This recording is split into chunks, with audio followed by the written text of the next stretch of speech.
This video will contain spoilers from the world and story of Portal and Portal 2. Please beware. Now, after you awaken from your long and deep slumber in Portal and Portal 2, you find yourself in a sprawling, abandoned underground facility, eerily empty and yet always giving you the feeling that you are being watched.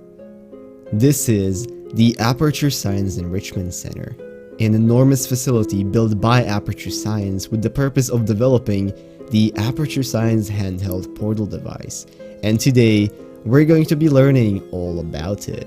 I'll briefly take you through the history of the facility, where it came from, where it's located, what parts of it we visit and which we don't, and any other interesting points of trivia that I'm able to dig up. Now, with that out of the way, strap on your Aperture Science long full boots, don't forget to take a visitor's ticket before entering, and let's go. Now, first of all, let us jump back in time to learn a little bit about the history somewhere into the 1940s. It isn't exactly known how long after Aperture was created the land was purchased for building of the Enrichment Center. However, it must have been somewhere after 1947, at which point Aperture was simply known as a shower curtain manufacturer. Of course, it is not known whether this facility was also used for that company. Aperture Science came to acquire some lands in the Upper Michigan in USA. Now, unfortunately, its very wealthy and somewhat insane CEO, Cave Johnson, contracted some serious poisoning in 1974, which led him to create a 3-tier plan for his company. Now, the most important of these was the Portal project, which was all about developing the handheld portal device, and yes, that is the one that you get to use during the games. Now, of course, as it is with all companies, Aperture Science were not the only people trying to develop portal technology back in this time, as a competitor company called Black Mesa was also attempting to do the same thing. Now, this led the people at Aperture to decide that the one thing that was going to give them their edge was their genetic life-form disk operating system, also known as GLaDOS. Now, despite all the safety procedures put in place, when GLaDOS was finally activated during the Aperture Science's annual Bring Your Daughter to Work Day, it only took 1 picosecond of it being active to become self-aware and attempt to take control of the facility, which the employees were unfortunately unable to stop. This has led the entire facility to be effectively sealed off the world, with GLaDOS controlling most of it and the remaining employees effectively trapped as test subjects. The most notable of which perhaps would be the Aperture employee Doug Ratman, the drawings of whom you may find a lot on walls during Portal 1 and Portal 2. And that takes us right into where the games begin. To quickly go over the Enrichment Center as a whole, it was originally constructed in a salt mine that was acquired in the Upper Michigan, deep underground, and as new technology was developed, more and more was added until it eventually reached the surface. Now, it is not exactly known how much of the facility, if any, is on the surface, but from the ending of Portal 1, we do know that there is at least one parking lot and an official entrance into the area. Now, size-wise, this complex is incredibly large, even dwarfing the already humongous Black Mesa research facility. Just the salt mine itself has 9 vertical shafts, each of which runs thousands of meters deep and hundreds of meters across. From the eyes of a test subject, however, you would never see most of this.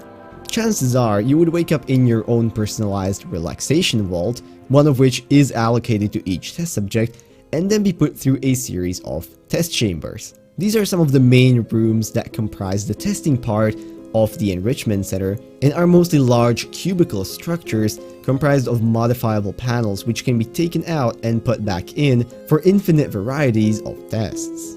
Considering they're set up on huge cranes and moving parts, this can be done by GLaDOS remotely and effectively doesn't require any personnel. And staying within the modern part of the facility, we can also briefly discuss the offices. Obviously, a center this big would require quite a bit of personnel, and seemingly, especially in the earlier days, a lot of the observation would be done manually, as we can see from the numerous windows with frosted glass that peer into each one of the testing chambers, always giving you the feeling that someone is watching, even though seemingly these have long been abandoned.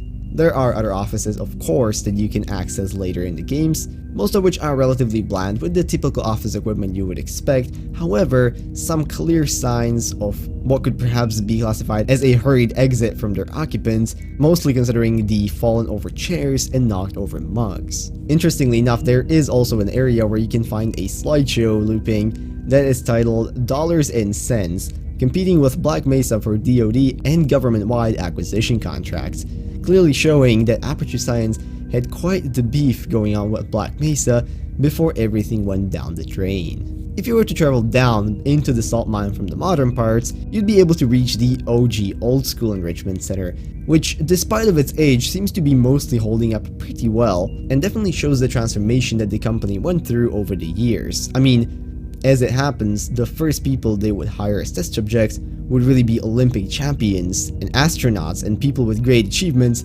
whereas by the end of the company's life cycle, they would take just about anyone as long as they were willing to test. Now down here, most of the chambers are suspended in enormous geodesic domes, stacked on top of one another, often being supported by huge springs at the bottom to seemingly prevent any seismic activity that might come from being built in a mine. Finally, of course, all of these areas are connected by maintenance shafts and maintenance rooms. Now these appear to be in a lot worse condition, seemingly showing the deterioration of the company as these were not really taken care of anymore, and seemingly also showing as GLaDOS' priorities, as considering these are not test rooms, it wouldn't really make sense for the AI to maintain them that much. Now effectively speaking, that is all of the information that we are outright given about the facility and that you guys would find interesting. However, before we end this video off, what you might be interested to know is that not only are the frosted glass observation rooms that you can see in test chambers there as a constant reminder that you are being watched, but also, according to the developers, they actually serve a practical purpose, considering they often contain cleverly hidden light sources for the chambers. But as far as we know, that's all there is. Does Aperture have other centers or other facilities around the world where testing perhaps could still be going on? Well, we don't exactly know. I mean, we do know they own this huge cargo boat, which who knows, we might get to talk about in the future. However, with that, I'm gonna end the video, and I hope you guys enjoyed and learned at least something new about the interesting world of Portal. If you like this video, maybe consider leaving a like, commenting, or subscribing. All of those would be very much appreciated. And if there's anything I missed, or a theory of your own that you would like to cover, please make sure to leave those down in the comments. This is one of my first stabs at Portal, and it's definitely possible that I missed some interesting facts, so I'm sure other people interested in this topic would love to see them down there. But with that, I'm gonna wish you all a beautiful rest of the day, and I'll see you in whatever next video I make. Bye bye.